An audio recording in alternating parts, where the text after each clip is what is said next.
Hi, my name is Matt Lauderdale, and welcome to 8020, the leader in the T-slotted extrusion industry. We offer the industrial erector set, which consists of T-slotted aluminum extrusions.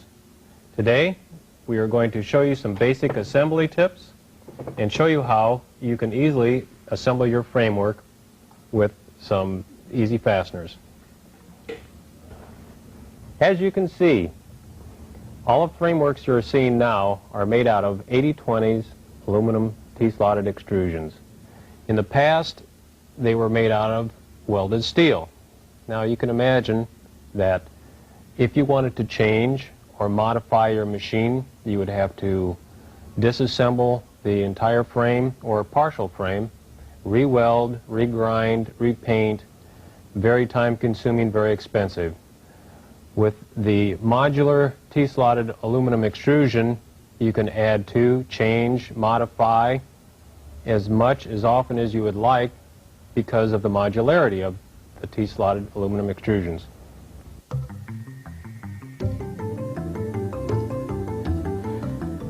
"8020 offers 11 different T-slotted extrusions, from our 1x1 to our 3x6. We offer them in 20-foot and 12-foot lengths, and they can be custom cut to your specifications. Now let's take a look at this animation featuring 8020's drop lock feature. 8020's drop lock feature uses a 2-degree decline from the extrusion outside corner to the T-slot center line. When the fastener is tightened, the extrusion draws up, creating a preload that acts as a lock washer, making it vibration proof. We are going to show you 3 basic fasteners that 8020 offers and how to use them with our T-slotted extrusion. First, we have the end fastener. Next, we have the anchor fastener. And then the joining plate.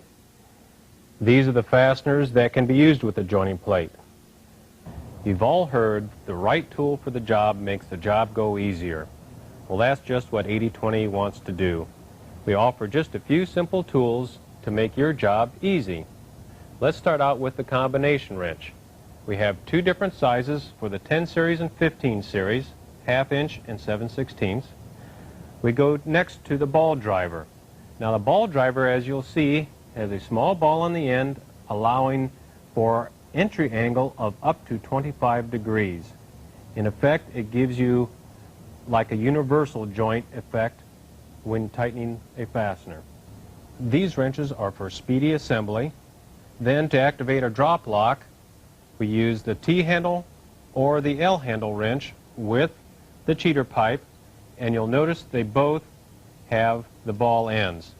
And then this is our combination tool, which offers several different sizes of the Allen wrench.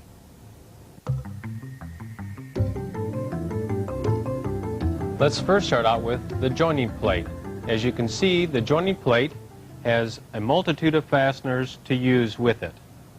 First, let's start out with the economy T-nuts. Then we go to the standard T-nuts, and then the drop-in T-nuts.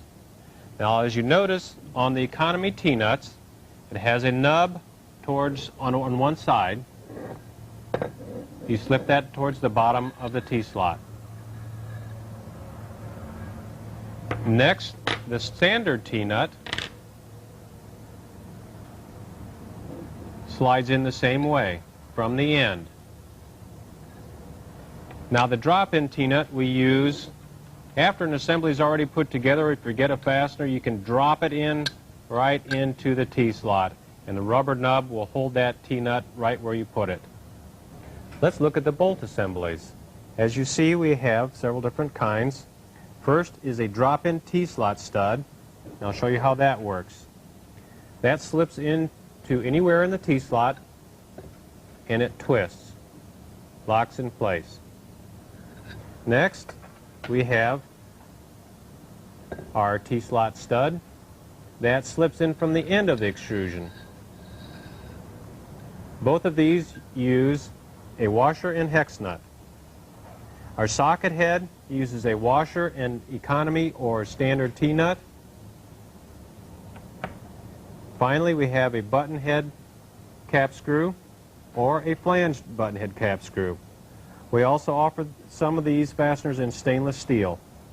They fasten real easy through the joining plate, right through the hole, and we slip on our T-nut, and I'll show you how that fastens onto the extrusion.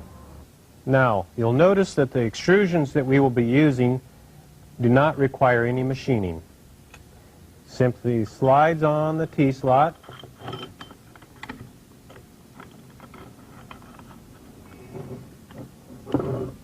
and your opposing extrusion slides neatly against. Now to tighten this up, I always use the standard ball driver just for quick tightening.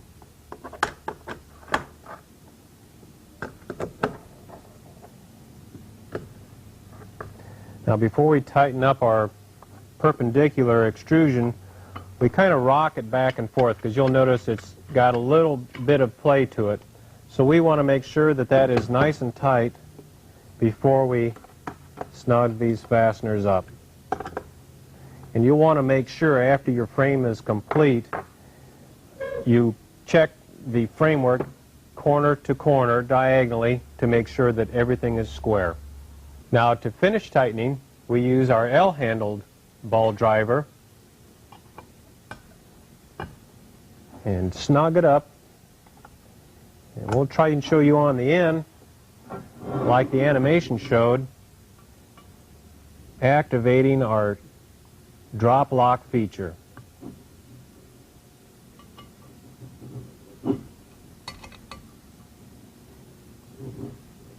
And there you have it.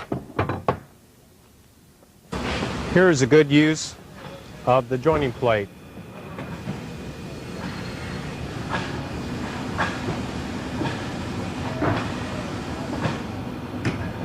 Next, we're going to see the end fastener.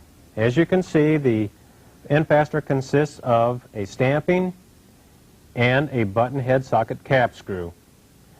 Now, to use this fastener requires some machining. You'll see a tap in the end of our extrusion. The end fastener fits in the opposing T-slots till it's snug. The other extrusion, we require an access hole. That's so you can get your wrench in there to tighten the fastener. They just slide together like so. Then we'll take our 3/16 ball driver, snug it up. Now we'll use our L wrench, and what we've done on this wrench is we use it without the ball end. That way we can get a little bit more torque on it, and with this wrench we use our cheater pipe. With our cheater pipe, it allows us to activate our drop lock feature.